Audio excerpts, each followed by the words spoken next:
Hi, welcome to Conversion Conversations. This is Cameron. Today I'm taking a look at Transformers Generations Legacy United Star Raider Cannonball. Cannonball here. In this case for Legacy United, they don't say Cybertron Universe Cannonball. This is Cannonball as part of the Star Raiders.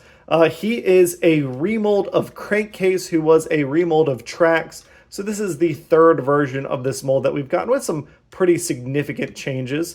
On the paint deco side, I think Star Raiders is doing a great job of killing it. We have a nice Star Seeker symbol up top on the hood, some nice gold paint along with silver paint and yellow paint, kind of adding a lot of color to the car hood. We do have some looks like unpaintable gold plastic, which is a little unfortunate in this mode. But I will say that despite the fact that it kind of breaks up this gray, it doesn't look too bad just because of the way it lines up with the gold paint. He rolls just fine, just like Crankcase and Trax did. He has a cool skull. The original Cannonball, being like kind of piratey themed, had a skeleton on it. They've redesigned it. I really like this. It's like a very Beast Wars Vok inspired skull. I like that a lot.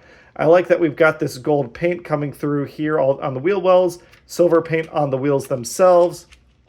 No paint on the back, which is unfortunate. I do wish we had a little bit, but we do have this new like headlight piece, or these top lights, which does include the Cybertron gimmick, which it doesn't activate anything, but it is still neat that we get a fake little cyber key along with a stylized Star Seeker head up there. And we can stick it in, as storage.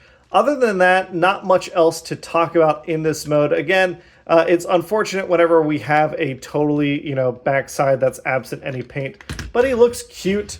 And for me, Cannonball is a character that I never really experienced.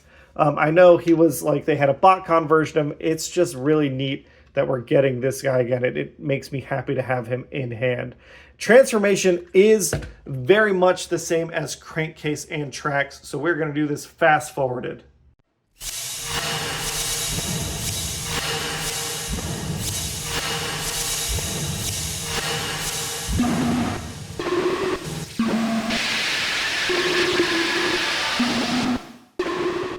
And here is Cannonball in robot mode. And once again, I think he looks great. I really like the head sculpt and the paint on it, the kind of half mask. That looks really, really neat.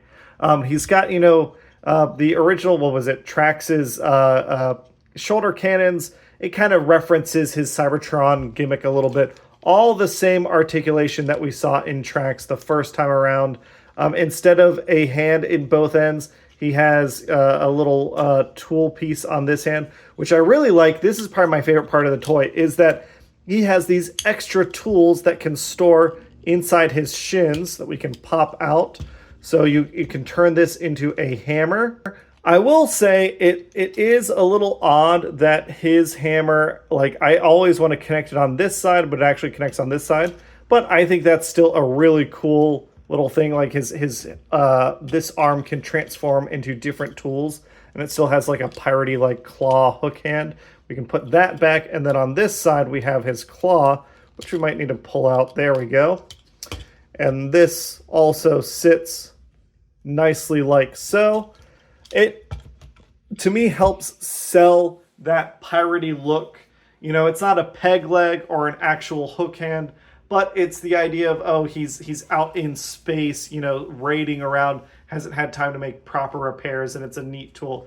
I like that a lot. That combined with his shoulder guns, it does a good job of making up for the fact that it doesn't have like a pistol to hold, and it helps him feel more like a pirate. Out of the two Star Raiders I've reviewed so far, I definitely prefer Cannonball. I think Lockdown, is fine, but Cannonball is really, really neat, and if I've got someone representing the Star Raiders in my collection right now, it is going to be him.